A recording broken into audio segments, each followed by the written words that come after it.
Hey, what is going on, everyone? Welcome back to Break the Chains Media. Today is Tyranny Response Tuesday, December 2nd, 2025. And I'm your host, Corey. We're going to be getting into some interesting, some spicy stuff today. We've got a lot of stuff on the table, a lot of stuff on the laundry list, things, the honey-do list, if you will. There's a lot to go over. There's a lot to break down. For all of you who may not have seen yesterday's live stream or my video regarding Jason Crow, we are going to kind of leapfrog from that into something else.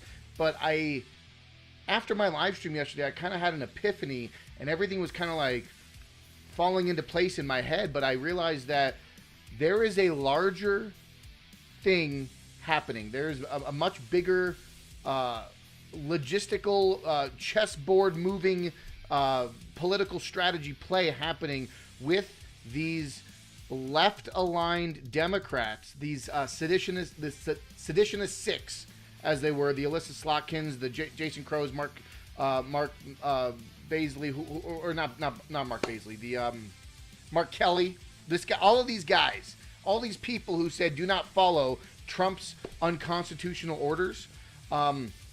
They're being in associates with New Politics and how that actually works with this larger narrative of the billboards that were going up, the billboards in Carolina and in the near military bases, talking about not what you signed up for, and how they're staging this, for lack of better terms, insurgency or soft coup, this questioning authority, this questioning of the upper echelons of the military brass, of military ranks, news articles, and Wikipedia, mainstream news outlets are still addressing the Department of War, Pete Hegseth, as the department, or the Defense Department. And so there's a lot of things going on, and I wanted to kind of like just give out my 2 cents on it, my thoughts on it, because to me, what it looks like they're trying to stage up or set up elected officials who have former or current military experience in positions of political office so that they might have an established military infrastructure separate from the current administration. If you understand, you see what I'm saying? Do you see what I'm going? They might be making a mirror military branch for the Democrat apparatus. So I wanted to talk about that. I was going to get into all of that on today's live stream. I also wanted to talk about Netanyahu and his apparently he's asking Donald Trump for a pardon, and Donald Trump a couple weeks back wrote a long listed letter of a urgency to pardon Netanyahu on his bribery crimes regarding Israel, and we're going to get into the conversation of Israel. And did you know that? And maybe I'm just retarded, but I did not know that Israel had a president and a prime minister. And I just thought Netanyahu was like the supreme leader over there, but apparently he's being checked by the Israeli president. So maybe y'all gotta like knock me on the head with a tack hammer and call me an idiot. But I thought Netanyahu was the end all be all. But we are going to get into the nitty-gritties of the Israeli politics, and it's very interesting, this Netanyahu bribery scandal. He's involved with 3 different cases in Israel since 2020. So we're going to touch on that, and then dabbling in and kind of peppering it out through the live stream, we're going to talk about this whole conversation about 5th generational warfare and what's actually taking place on the digital battlefield, on the interwebs, and what I'm noticing and what I'm seeing, especially in regards to my posts, and how some of my posts get very interesting traction, to say the least, and not just interesting traction, but very algorithmically like produced responses from a lot of these. They just come out of the woodwork and they just spit and pulpit the same shit over and over again. So, you know, for lack of better terms, they're probably just a bunch of bot farms using key phrase algorithms to troll on various different conversations or topics. But I wanted to kind of dabble in and touch on that. So yeah, it's gonna be a fun live stream, folks. It's gonna be a fun live stream. Say hello to Gandalf. Gandalf, say hello. I know. You're always telling people you can't. I get it. What is going on, Stouffer? Appreciate you jumping in the chat. What is up? Finishing at work, late and on the road. Few minutes, so I'll just be listening. Thank you for hanging out, my man. GG, welcome to the live stream. Appreciate y'all stopping in.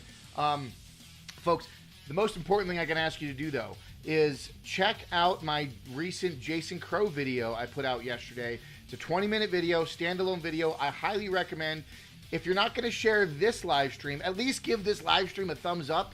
Let people know that I do these things Monday, Tuesdays, and Wednesdays. And then what I could ask you to do, what I would really appreciate you doing, is once the live stream's over, maybe open up a separate window. You can go over to either my YouTube or my Rumble. Check out that 20-minute Jason Crow video and share that with some people who might be a little bit more apprehensive to understanding this whole larger conversation about unlawful orders and what Jason Crow was pulpiting with the Seditious Six, and then him directly, intimately tied with the National Guard shooter and this Afghan national. And Jason Crow was a large proponent in the Afghan Allies Act getting pushed through and getting fast-tracked and lowering the standard of entry for a lot of these Afghan nationals. And that's how we were getting tens of thousands of Afghan nationals. So highly recommend checking out that Jason Crow video and sharing with your friends and family.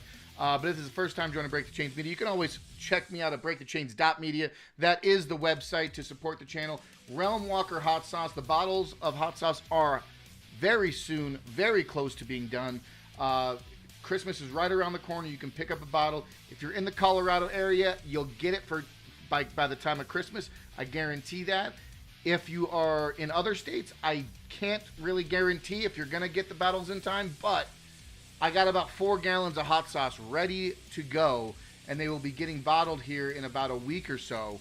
So if you want to travel the 9 realms of Norse mythology through hot sauce, Realm Walker Hot Sauce is for you. Reach out to me at Break the Chains Media, or you can follow Realm Walker Hot Sauce on Instagram, and you can get your bottle there. But without further ado, we are going to be jumping right into it. We got one last one from the Chainsaw Caucus. Rev up them chainsaws. Light them up. Light them up.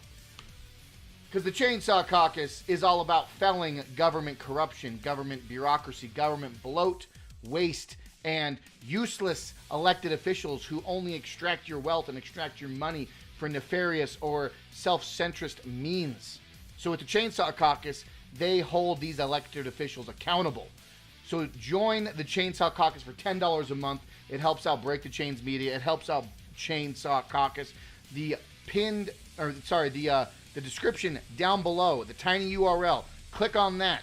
Select Break the Chains Media as your affiliate partner link and join the Chainsaw Caucus, inspired by the Javier Milei Afuera movement.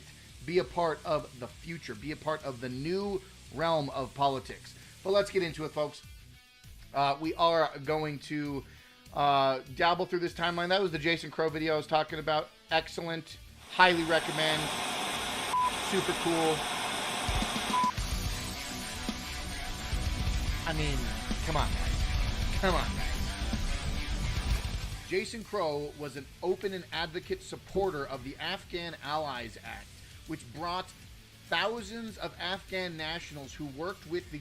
Yeah, perfect 20-minute video for any of your friends and family who might need to get a little bit more involved or a little bit more educated on the connections between Jason Crow, the Afghan allies, the National Guard shooter. So I highly recommend to check that out. If you want to follow me on X, you can find it there. Or, like I said, YouTube or Rumble.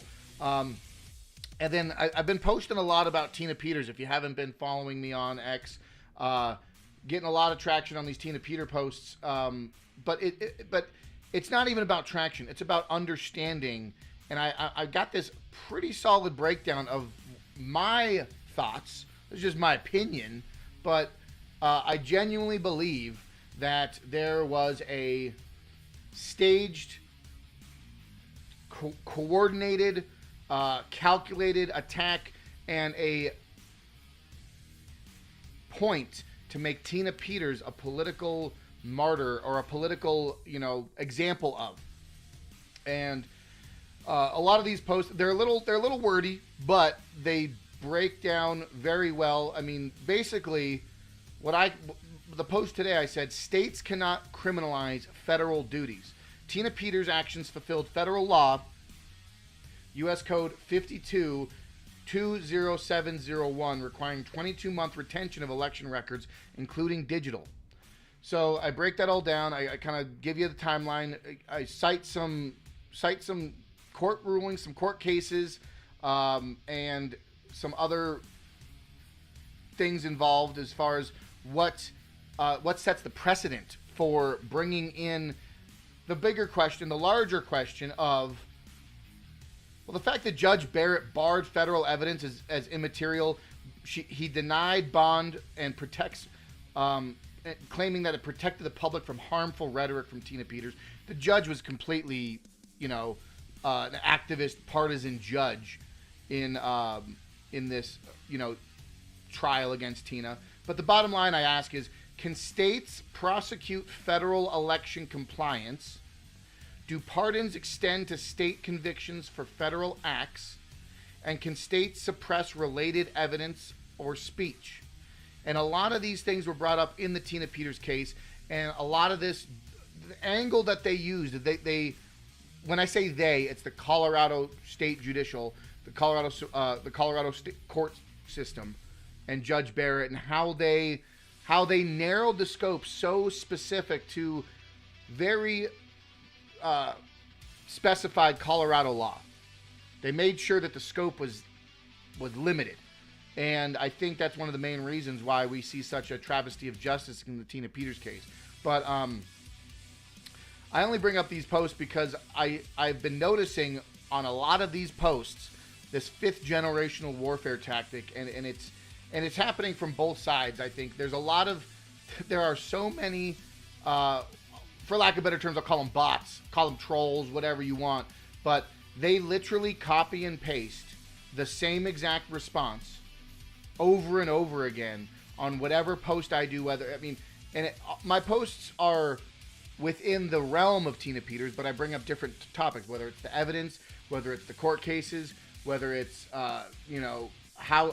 who else was involved in Tina Peters' trial or Tina Peters' case. But it always comes back to, she was convicted by a jury of her peers. She was in a conservative district.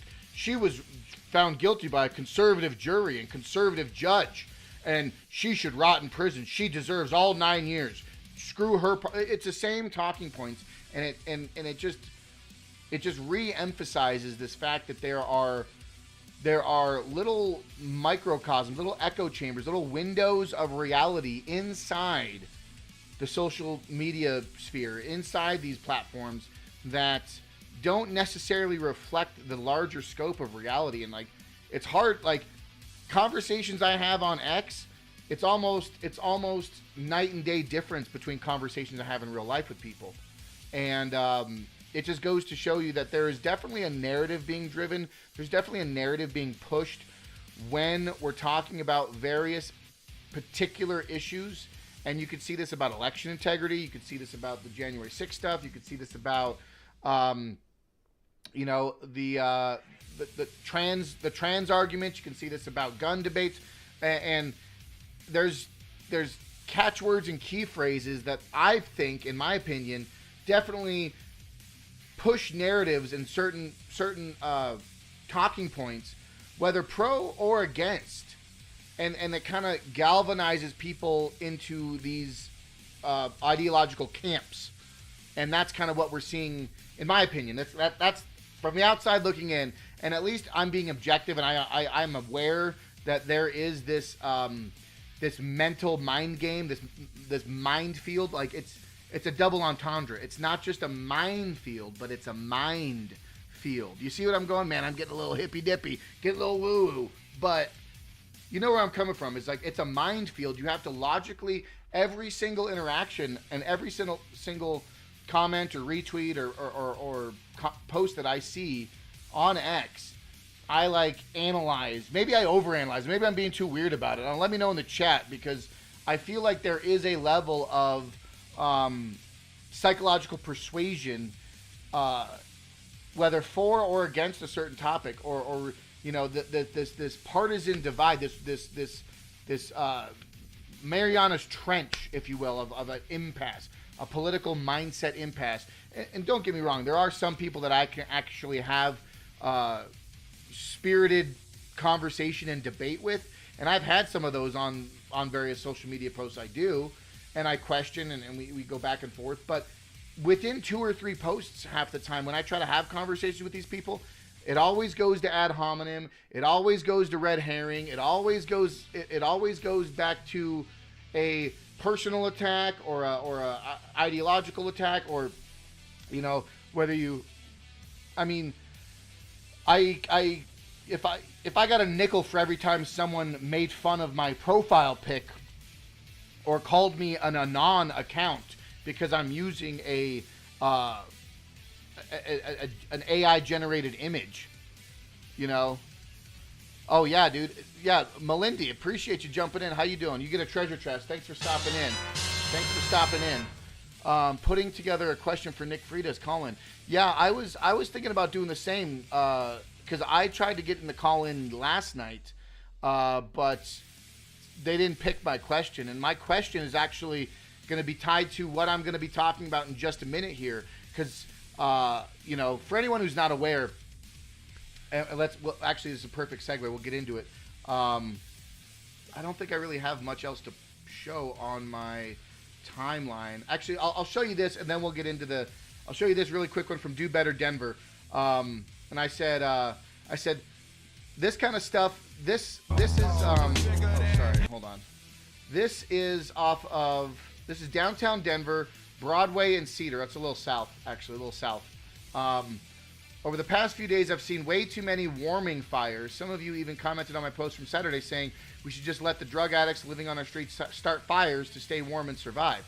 But here's the reality. Emergency cold weather shelters are open. There is no excuse for putting lives and property at risk. Why are we normalizing this chaos? When did residents start tolerating lawlessness? And this isn't the first time I've seen these quote-unquote warming fires by unhoused individuals in downtown Denver. And I posted, I said, this is exactly the kind of thing that, this is how you get. Oh, hold on. This right here is how you get LA style fires in Denver. Downtown Denver right now, they have unhoused individuals starting warming fires because the weather's getting cold. Yeah, it's wintertime. Yeah, it's going to happen.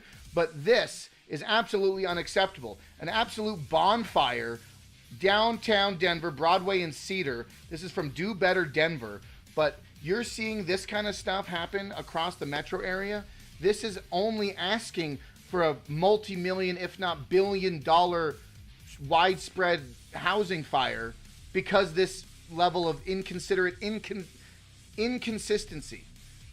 Because these leftists, progressives in Denver foster and allow for homeless and drug addicts and vagrants living on the streets in cold weather, you're going to start seeing more and more of this, and this is dangerous, and I'm calling it out right now, and Do Better Denver is too.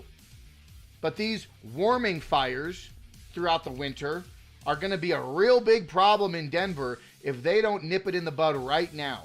I don't want to see downtown Denver burn to the ground like all of the Palisade fires or all the LA fires that happened last year. This is incredible. Absolutely unacceptable. Make sure if you see this kind of stuff, in downtown Denver, make sure you call the fire department stat. We can't have this. These homeless, these people living on the streets, there are warm housing to be had in Denver. These progressive leftists passed legislation to make sure these homeless and these vagrant, the progressive left in Denver passed these legislation bills to allow for housing of migrants and housing for vagrants and housing for the unhoused. So let's let these people stay warm. Let's not make sure let's make sure these people don't end up cold and struggling on the streets during the winter. But we also should not be allowing them to light 5-foot tall bonfires in downtown Denver. You let me know what the problem is. What is the problem? Is the problem the homeless and the unhoused lighting bonfires in Denver? Or is it the problem the legislation in progressive cities like Denver allowing this kind of behavior to foster? It is incredible. Absolutely incredible. So yeah, I just wanted to touch on that little bonfire bit from Do Better Denver. But we are going to jump into the larger question, the thing I was going to talk about with the with this new politics. So I brought up the new politics yesterday, right? I brought up new politics yesterday. I got to take a sip of my coffee very quickly. But yes, so New Politics is the group that worked with the Seditious Six members, the Alyssa Slotkin, Jason Crow, Chris Delusional, right? So I pulled this up on Grok, right? So I've got these. This is all connections, all funding and donations. Hello, Bach. Appreciate you jumping in. Thank you. You're a new face. You get a treasure chest for jumping into the chat. What is up, Bach23? Hello. Thanks for jumping in. So I've got some financial disclosures from not only newpolitics.org, but Win Without War. And we're going to make this connection because we are right now, what I see happening. Let me just get it going here. But what do we have? I have it listed off down here. You have so New Politics. You got Pat Ryan, you got Mikey Sherrill, you got Jason Crow, Eugene Vindeman, Chrissy Houlihan, Alyssa Slotkin, Mark Kelly, Chris Deluzio, Maggie Goodlander. All of these people have military background in New Politics. Why? Because New Politics specifically works with former and active current military members of the armed services, and they campaign and they network and they train them how to address and conversate their political talking points, and they groom these military officials into elected office, and they work with and they operate their campaigns or how they navigate and how they speak, right? And this all came out after the Seditious Six video. Y'all saw the Seditious Six video. I've been talking about this for a couple live streams now, but the New Politics, and this here is my theory. This is just a working theory, so don't quote me on this, but my working theory is we see all these Democrat politicians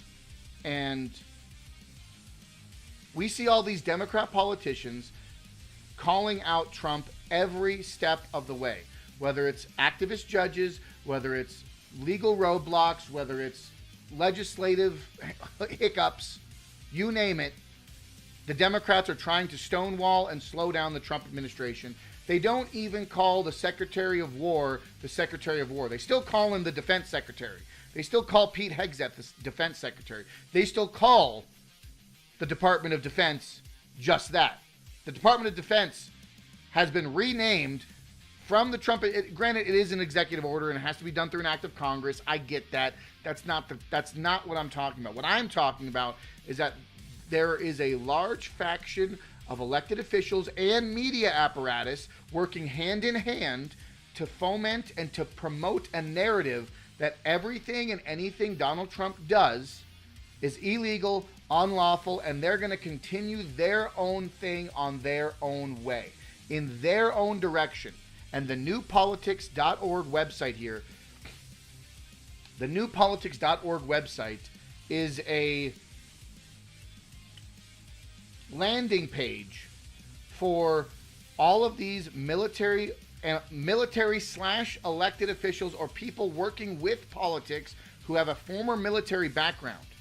And what I see happening is right now, call me crazy, put on your tinfoil hats, but they are essentially setting up and staging for a parallel military apparatus separate from the Trump administration. So the Trump administration currently has Pete Hegseth at the Department of War, and Trump has got all the military brass personnel, you name, obviously all the presidential stuff. But the Democrats right now are working with elected officials and placing not just elected officials, but former military in elected official positions, so that if and when hypothetically, the word civil war come to mind, they have people in elected office that have military experience to navigate a wartime political landscape, right? That's where I'm coming from with this.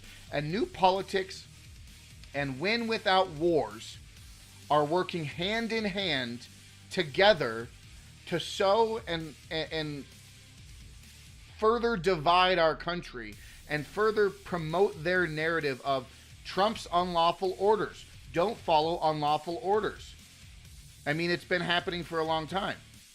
Gigi, if you quote me, you better make a sticker of it and put it everywhere, and just put my face next to my quote, right?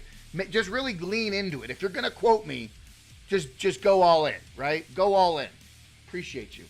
But Win Without War expands the quote, not what you signed up for campaign to Chicago.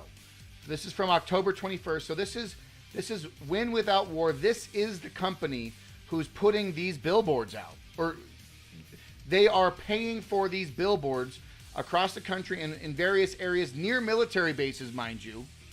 They are putting out these billboards exclaiming that what you're doing right now, not what you... We can actually go to not what you signed up for. Let me pull that up right now, just because...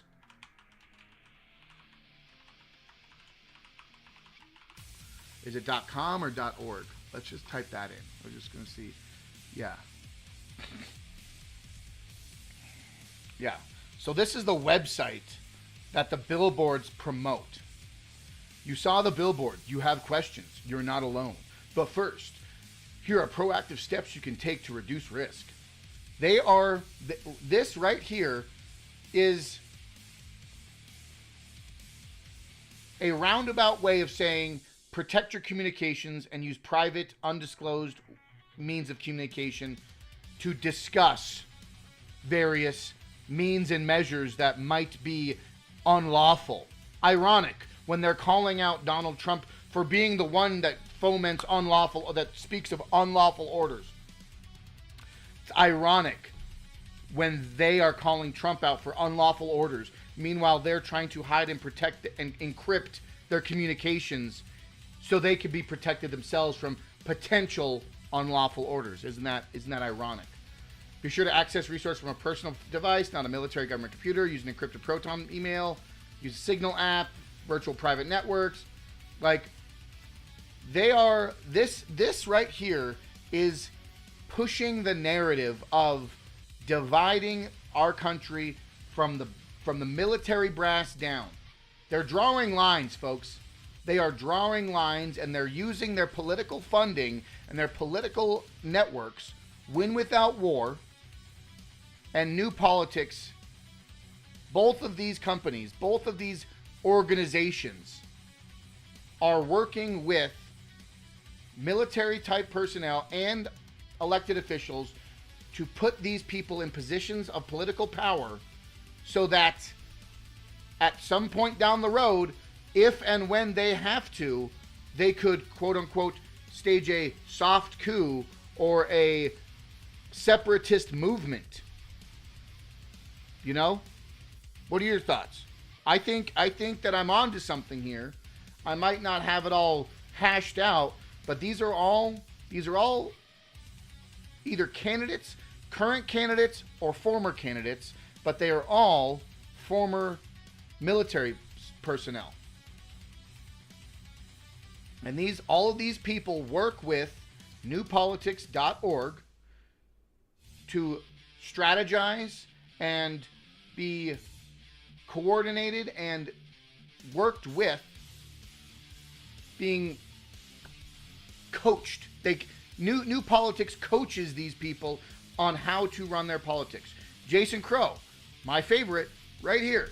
Jason Crow, Colorado 6th Congressional District, okay? You also had, I think, Alyssa Slotkin was on here too. Christopher DeLuzio, another one of the Seditious Six members. Okay.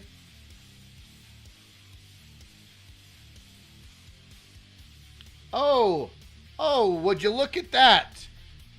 Would you look at that? Folks, this right here is my state representative. This is my Colorado state representative. And she's working with New Politics in coordination with her campaign. She's a globalist puppet, and she's Lisa Ferret's been paid for.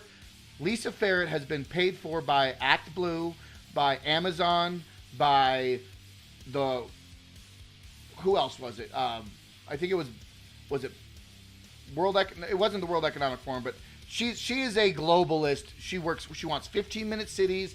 She wants green carbon. She's all for all this lefty loony bin shit. But very interesting. Yeah, she was elected to Arvada City Council in 2021. She now seeks to bring her diverse experience in service and policy to the state legislature. She is one of the worst. But maybe I'll have to save this for another video. But wow, that is yeah. Funny thing is, she's not even from Colorado. She's from the East Coast. Okay. But that is interesting. So she's part of the New Politics campaign. That's outstanding. I was trying to look for Alyssa Slotkin because she's on here too. But yeah, my point being is that all of these people are former military, active military, or current. They're involved in military and they're involved in politics. And right now they are building and establishing a parallel military network within our own government to make sure that they have a failsafe if and when the quote third term of Trump and his dictatorial reigns take over, right? Because that's how they play it. That's how they play it. They genuinely believe that Trump is a dictator. They fall so far in their delusion, it makes me sick. But folks, let me know what you think in the chat. Am I onto something? Am I hot or cold? Do you have any input? Because, dude, there are so many people that that New Politics works with. Look at all these people. I just keep pressing the down arrow, and more people just keep coming. Okay. Well, point being is that Win Without War, the network campaign with these the networked campaign with these billboards to sow division in our ranks, tying with the elected officials, former military, in our offices, are creating a parallel paramilitary structure within our own government if and when potential civil war breaks out. So this is what I think their long-term strategy is. Win Without War. I did bring up some of the numbers over here. So you had. So I was trying to ask a couple different questions. Yeah, obstruction and projection 101 for sure. I asked Grok. So, Win Without War is a left-leaning advocacy coalition founded in 2002, primarily focused on promoting progressive U.S. foreign policy alternatives to militarism. It opposes interventions like the Iraq War and advocates for diplomacy, reduces defense spending, and issues such as rejoining the Iran nuclear deal. Operates as a 501c4 nonprofit, allowing for political advocacy, and is a program of the Center for International Policy, a foreign policy political think tank. It has a sister 501c3 organization, Win Without War Education Fund, which handles educational and research activities and qualifies for tax-deductible donations. This is actually how a lot of the left launder and funnel their money through these NGOs, right? Win Without War emphasized grassroots support, state they are accountable to you, not billion-dollar corporations, shareholders, or politicians. Their revenue is predominantly from contributions, 100% in recent years, with no reported program services fees or investment income. Total contributions have grown from over $1 million to $1.5 million to 1.62 year over year. And corporate matching gifts, grants from progressive foundations. They do not publicly list individual donors, but highlight transparency through IRS Form 990 filings. So these are a few of the amounts that were donated from the Columbine Peace Foundation, $250,000, Wellspring Philanthropic Fund, $150,000, Plowshares Fund, just over $100,000, and this obviously isn't all of them, but what is up, Cult 45? What is going on? Appreciate you jumping in. You get a treasure chest for joining. Join the stream. Welcome. Appreciate you hanging out, my man. Good to see you, brother. Good to see you. So yeah, I just tried to pull up some money, pulled up some funding. New Politics is a nonprofit. So I asked both, New Politics and World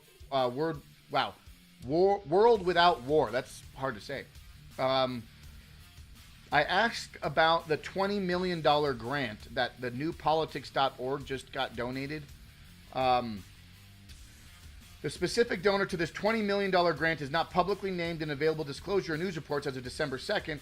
Nonprofit fundings like this often comes from anonymous or aggregated sources via donor-advised funds, foundations, or high net worth individuals. So somebody threw $20 million at newpolitics.org for this, I'm assuming, the Seditious Six campaign, for advocacy for new elected, for new military / elected official positions, more training and coaching on how to navigate political conversations in times of political strife, right? FYI, yeah, for the homeless issue, I see you, Melindy. Look into the city of Grant's past Supreme Court decision last year, the homelessness. Yeah, I'll look into that, Melindy. Thank you. I will take note of that for the unhoused individuals starting warming fires that are 5 feet tall off of Broadway. Anyways, so for transparency, New Politics reports contributions totaling average of $2.5 million annually from 2023 data, primarily from foundations and individuals. Historical donators include the Walton Family Foundation, Baupost Group affiliates, billionaire Amos Hofstadter. He donated almost $500,000 in 2018. So, folks, at the end of the day, what it comes down to is follow the money. Follow the money for these people, and then you get donor lists. Like, I got the same kind of donor list down here for the new Politics. Amos Hofstadter is a progressive philanthropist supporting democracy reforms. Baupost Group hedge fund linked contributions via Seth Klarman. Walton Family Foundation. Bipartisan support for education and civic initiatives aligned with New Politics focus on service-oriented candidates. Now, folks, don't get me wrong. Like, when I say these are all like paramilitary, they're creating a paramilitary separate from the current Trump administration's military. Like, I'm not against military members, right? I'm not against people in the armed services. I support the armed services. And if you guys caught me on Veterans Day, when I did my live stream on Veterans Day, I was very vocal that I support the veterans and I support all of what they've done, and I understand the incalculable losses and sacrifices that they may have gone through over the course of their tenure working with our military arms. However, I do not support the military-industrial complex. I do not support foreign wars. I do not support the expansive spreading democracy and endless wars. I mean, to put it bluntly, America's best export is war. America's number one chief export is war. So, I understand that it is inherently intertwined with how our government operates, and it's a very hard pill to swallow.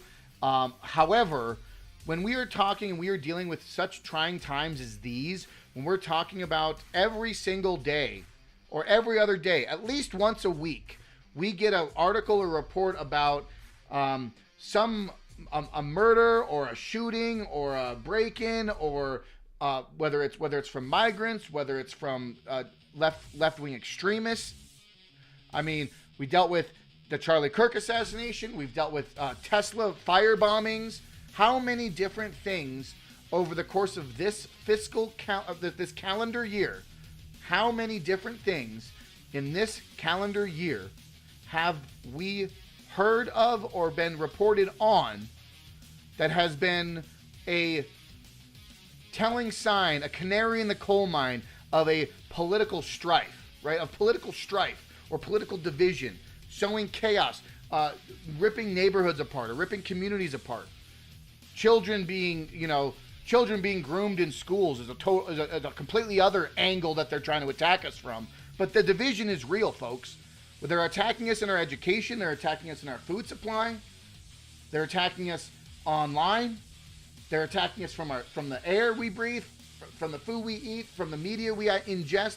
Every single angle, they are attacking us. They are stoking the fire of division. And what do?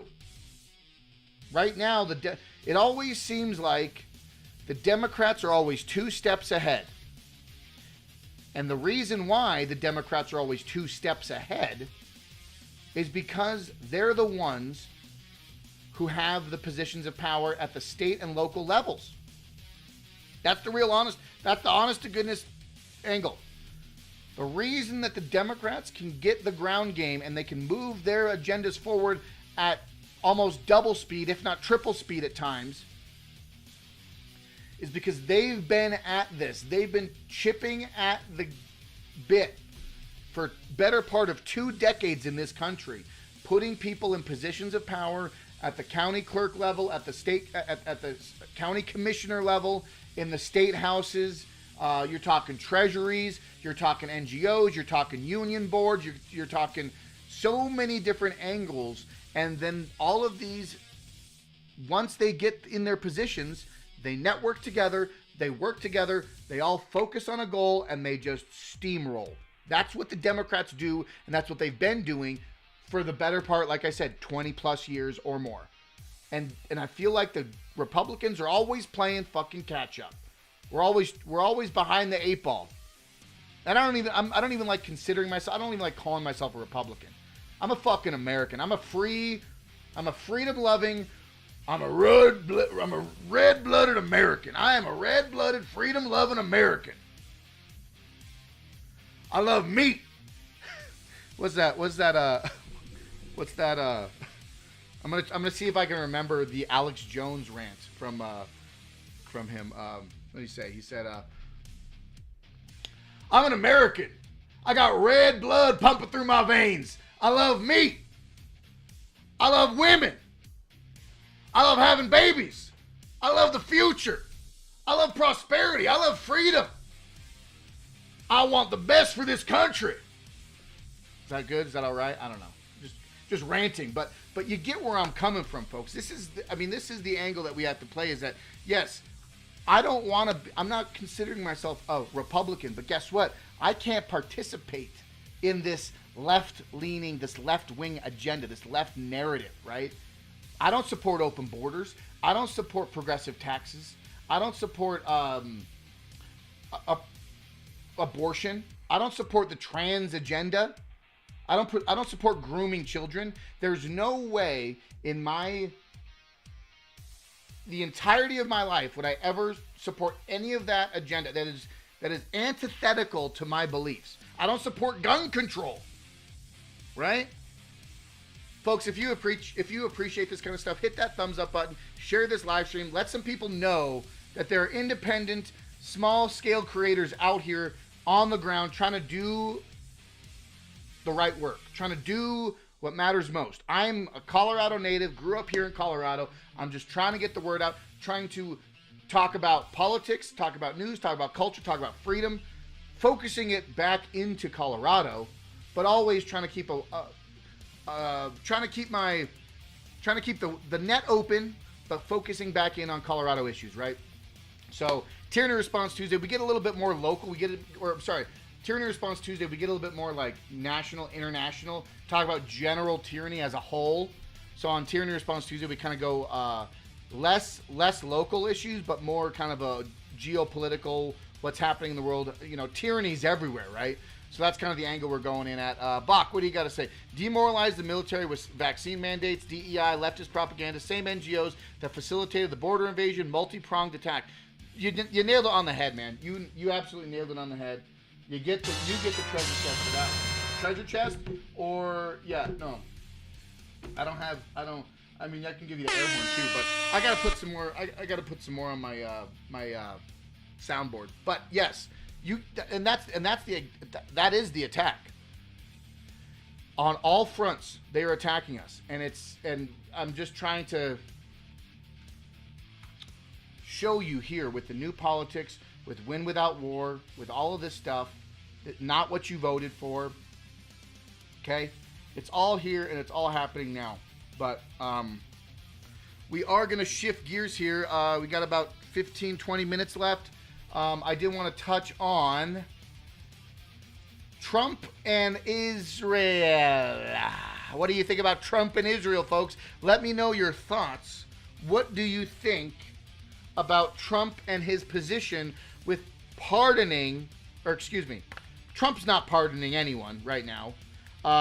I wish he had the ability to I wish he had the ability to pardon Tina Peters, but, you know, unfortunately, Tina Peters was convicted on a state issue, which is why I was addressing earlier, the scope that Judge Barrett was using in Tina Peters' case was very narrow and was very concise, and he made sure he omitted anything federally relatable to her case, even though she was doing her federal obligation as a county clerk. So that's a whole nother live stream we'll get into. But I wanted to talk about this very interesting, this is from the Times of Israel. So I've got the Times of Israel pulled up. Oh yeah, this is the that's old, but Data Republican brought it up. But yeah, this is the same kind of thing. This is from the last thing I was just talking about. Anyways, this from Reuters, because I gotta set the stage. Was it Reuters? No, it was this one. From the BBC, because we gotta know why does Netanyahu need to get pardoned? And like I said,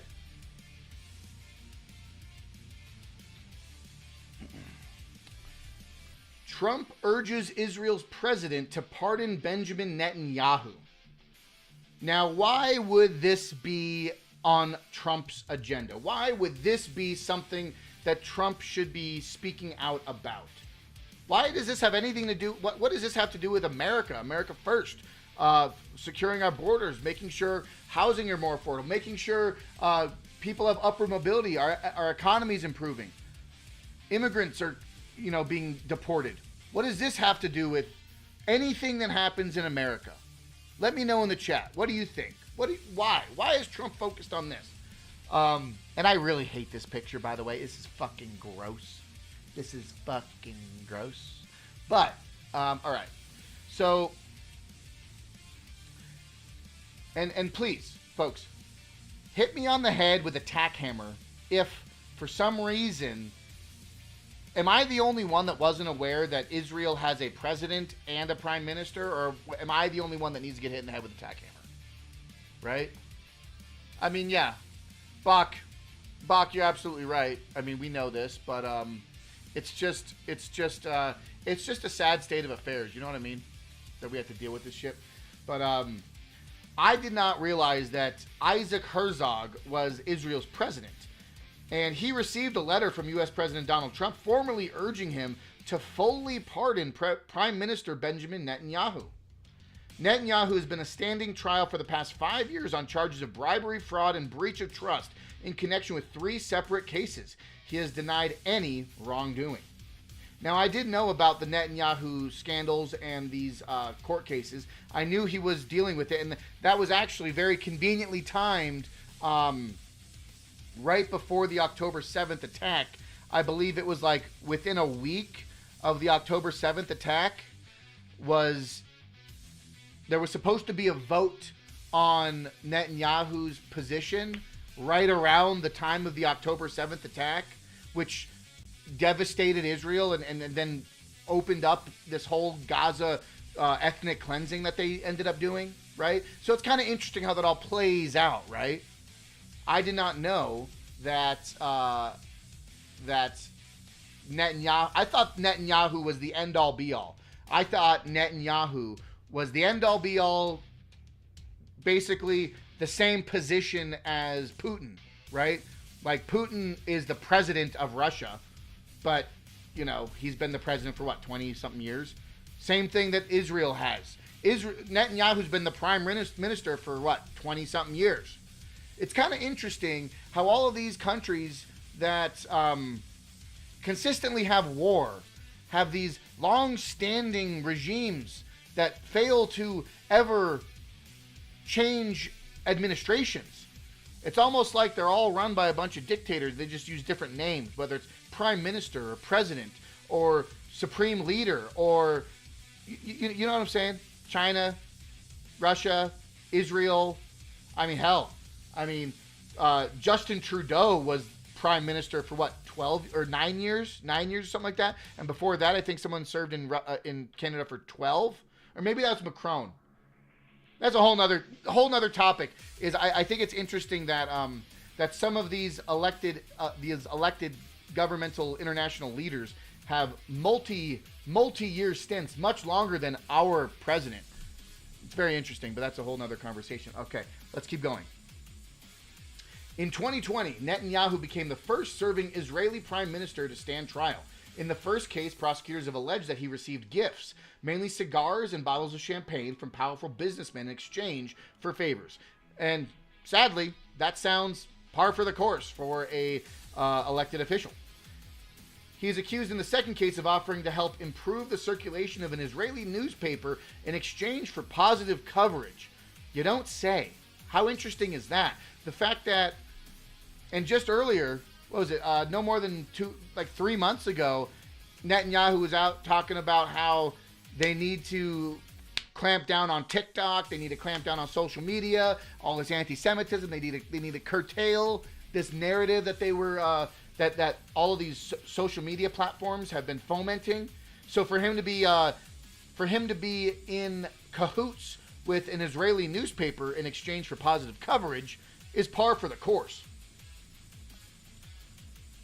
And in the third, prosecutors have alleged that he promoted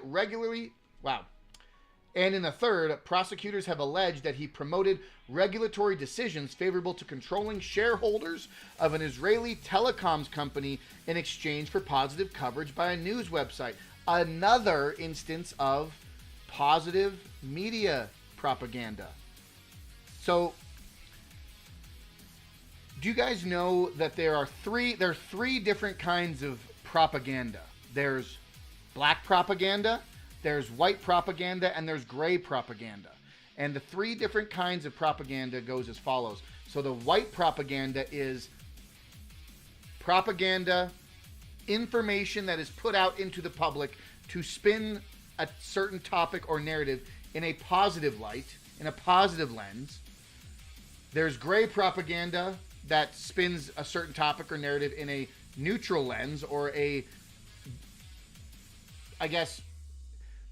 don't want to say factual, but I want to say honest lens.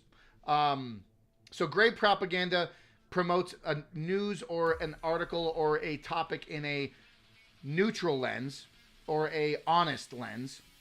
And then black propaganda is obviously, the traditional type of don't follow unconstitutional orders. Trump is a Nazi. Trump is a fascist, right? This is the negative propaganda, that fear that triggers the fear response or the emotive response in humans. So the three different kinds of propaganda are very pivotal to how politics and how countries and societies, I mean any type of media presence has a degree of propaganda to it, right? But trying to be objective in that propaganda, or trying to promote a genuine narrative, right? What is the end goal to the propaganda narrative? But right now, I see with Netanyahu and the fact that two of these three The fact that I see two of these three cases involved with Netanyahu are directly linked to positive news coverage and positive media spin on Netanyahu and on Israel and probably the whole prospects of Israel is very telling. And then he targets TikTok and he targets social media and he starts fomenting the same kind of narrative saying, well, we can't have anti-Semitism on these platforms. These platforms are spewing anti-Semitic, anti-Israel hate, and we must cut it all out. I hope I did that right. Was that okay? Was that an okay? I've never done Netanyahu as a impersonation yet. Anyways, yeah. So it's very interesting. Anyways, we're gonna keep rolling because I'm fucking rambling right now. It's fine. Hey, I appreciate you all jumping in here. Yeah, thumbs up in the chat. Let me know what you. I think it's completely valid. But the fact that all of this ties back to essentially the propaganda push from Israel, right? And anyone that has social media should be able to see that there is a very overt agenda being pushed on social media platforms to portray Israel in a certain light or in favorable terms, right? I mean, I've got an Instagram. I see the amount. I mean, I know the algorithm is catered to everyone individually, but there is a lot of very hilarious and ingenious reels on Instagram discussing the entire Israel narrative, discussing the entire, it's the Jews argument, and that's, folks. I'm not trying to sway this down that rabbit hole. We could obviously talk about that for fucking ever, but it's pretty apparent. It's apparent that there is some sort of nefarious happenings going on with Netanyahu and his attempts to negotiate and coerce media outlets to write and report on not just Netanyahu, but the entire Israeli government and the entire Israeli country as a whole in a positive light. There's obviously something going on there. And for him to ask Trump, for Netanyahu to ask Trump to request a official certificate of a pardon by the Israeli president is rather interesting. Last month, after helping to broker the ceasefire to Israel's 2 years with Hamas in Gaza, Trump said Herzog should pardon his close ally in a seemingly off-the-cuff remark during his speech to the Israeli parliament. So this was Donald Trump. He said, "Cigars and champagne. Who the hell cares about that?" he asked. In his letter to the president, Trump writes, "As the great state of Israel and amazing Jewish people move past the terribly difficult times of the last 3 years, I hereby call you to fully pardon Benjamin Netanyahu, who has been a formidable and decisive wartime prime minister, now is leading Israel into a time of peace. While I absolutely respect the independence of the Israeli justice system and its requirements, I believe this case against Bibi, who has fought for a long time alongside me, for a long time now, including against the very tough adversary of Israel, Iran. Iran's a bad puppy, bad dog, is a political and unjustified prosecution." The Trump response, wow, I read that wrong. The response from Herzog office is diplomatic, saying that he holds President Trump in the highest regard and continues to express his deep appreciation for President Trump's unwavering support for Israel. Of course. It also politely points out that anyone seeking a presidential pardon must submit a formal request in accordance with the established procedures. According to Israel's basic law, the president has the power to pardon criminals and reduce or transmute their sentences. However, the High Court Justice has previously ruled that the president could pardon an individual before they are convicted. It is in the public's interest or if there are extreme personal circumstances. A pardon would also need to be requested by the accused or a close relative. There has been no public indignation of this so far, although there is speculation in the Israeli media that this could happen. Tying it back to favored favored media reporting of Netanyahu, right? It all ties back to the court cases in question. Rather interesting, right? This is all from the BBC. Israel Netanyahu appears in court after pardon request backed by Trump from December 1st. So this was yesterday. Israeli Prime Minister Benjamin Netanyahu appeared in court Monday for the first time since asking the country's president for a pardon in his long-running corruption trial, requested a backed by close ally U.S. President Donald Trump. Opposition politicians have come out against the request, with some arguing that the pardon should be conditional on Netanyahu retiring from politics altogether and admitting guilt. Others have said the prime minister must first call a national election, which are due by October 2026, before requesting any pardon. So there's a lot of political movement happening in Israel right now, especially with the election coming up next October and Netanyahu requesting pardons, and the fact that the president can't pardon Netanyahu until his conviction. So they have to go through the court process in Israel before a pardon could even be offered. So Netanyahu's basically kind of like between a rock and a hard place right now, but I'm not complaining about it. I would love to see Netanyahu not in politics anymore. Maybe a little bit more. Maybe not just Netanyahu, but maybe the entire state, the entire nation state of Israel should just stay over there, and America should just not deal with them anymore. Maybe that's what we should do. Maybe that would solve a lot of problems, right? Just not have America be the bully pulpit, be the bulldog for Israel in the Middle East anymore, right? Maybe that's the solution. Naftali Bennett, a former prime minister, said he would support ending the trial if Netanyahu were to agree to withdraw from politics in order to pull Israel out of this chaos. This way we can put this behind us and unite and rebuild the country together, said Bennett, who led a coalition of government that won the 2021 election, ousting Netanyahu from office. Netanyahu won the election next year to return to power. It's very interesting. I didn't even know Netanyahu, fell out of power during that time. It's very interesting. Indicted on bribery, fraud charge, we already covered that. Trump sees Netanyahu's case as political. He kind of compares it to his own political persecution, but I think there's a larger thing that's definitely at play here when it comes to the whole Netanyahu conversation with Trump, particularly. Trump invites Netanyahu to visit the White House in the near future. And what visit would this one be? What visit would this be? Get the fuck out of here. I feel like Netanyahu's been to the White House more than fucking some House representatives. U.S. President Donald Trump invites the Prime Minister Benjamin Netanyahu to visit the White House in near future during his phone call this evening, according to Netanyahu's office. The two leaders stressed the importance of and commitment to dismantling Hamas's military capabilities and demilitarizing the Gaza Strip, and discussed an expansion of the peace accords, according to Israeli readouts. The visit would be Netanyahu's fifth visit since Trump returned to the White House in January. So Netanyahu's been to the White House 5 times since January. Folks, what the actual fuck? Right? Why?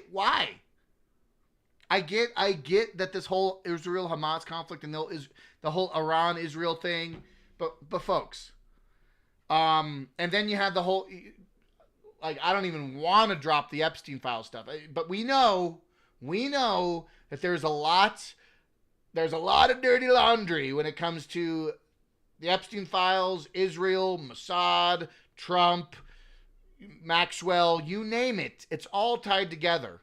The former, Ehud Barak, whatever he was. Ehud Barak was, let me pull it up because I don't want to have the wrong name.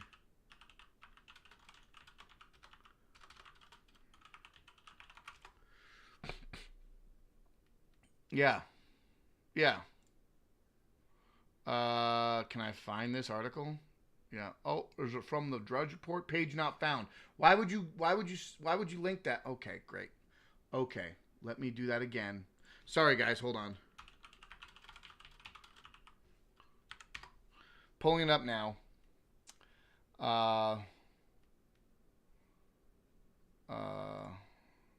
No, page not found. What the actual F?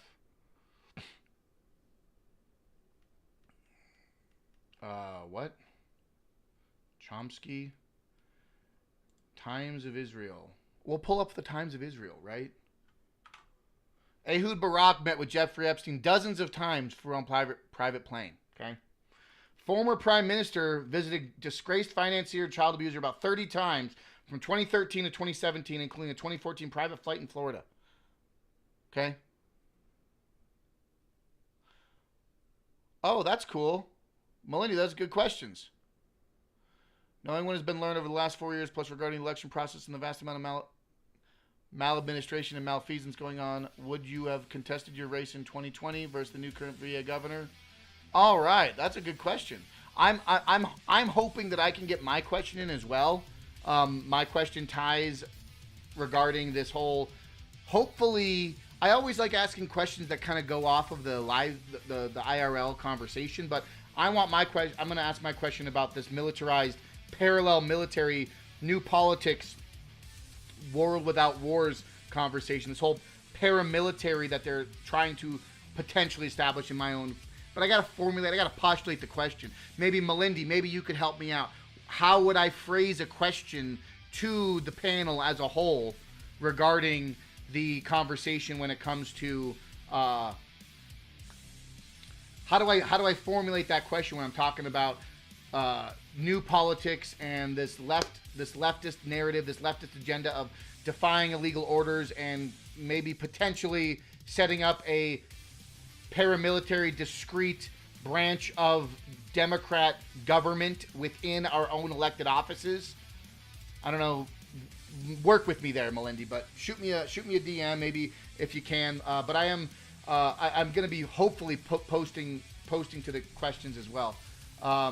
Yeah. So this is just wrapping up here. Ehud Barak met with Jeffrey Epstein dozens of times on private plane. Israel has lots of connections with Epstein, Trump, and it goes way back, folks. And that's the point I'm trying to make is that the fact that Trump invites Netanyahu to visit the White House. He's been there 5 times, and now they're talking about his pardon. He also, the call also comes. Or hold on. Let me read this little bit here, and then we'll wrap up. The call comes after Trump warned Israel against destabilizing Syria and its new leadership, days after the IDF soldiers battled gunmen in the country's south. It's very important that Israel maintain a strong and true dialogue with Syria and that nothing takes place that will interfere with Syria's evolution into a prosperous state, Trump said on his Truth Social platform. The call also comes a day after Netanyahu formally requested a pardon from President Isaac Herzog in his corruption trial without acknowledging guilt. A pardon Trump has personally backed, including in a public exhortation to Herzog in the Knesset in October and subsequent letter. So this all ties together into some larger networking deal with Israel and Trump. And I mean, it goes without saying, and it breaks my fucking heart that we constantly have to hear about our government and our president working with, on behest, the interests of Israel, right? It really frustrates me that I have to constantly have this conversation. We have to always bring it up. We don't have to always bring it up, but you know what I mean, right? You know where I'm coming from. You know what I'm talking about.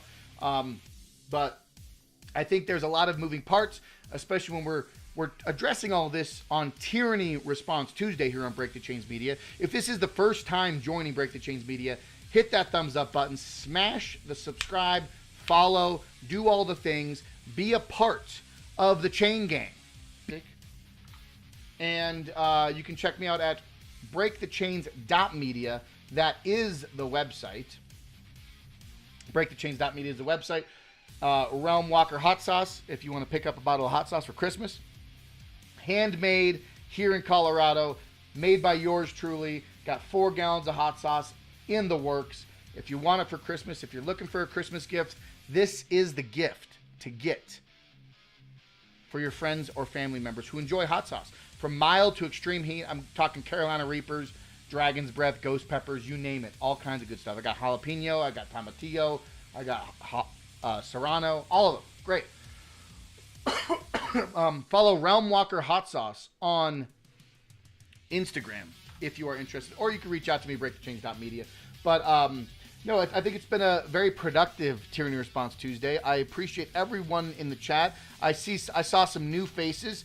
Say hi if this is the first time in the chat. Bach, I feel like you're new.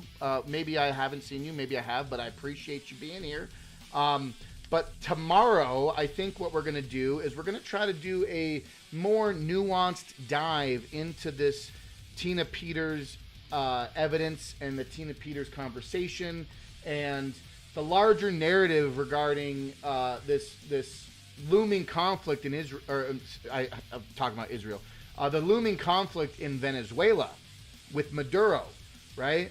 And yeah, we can obviously talk about the conversation regarding the 300 billion barrels of oil that's in Venezuela. Sure, we can talk about the Monroe Doctrine. We could talk about the cartels, right? All this narco trafficking, this narco game. You know, funny thing is, put on your tinfoil hats really quick, but the fact that Donald Trump, the Trump administration, labeled them a narco-terrorist state, and using that declaration of a terrorist organization to then allow for the military expanse, right?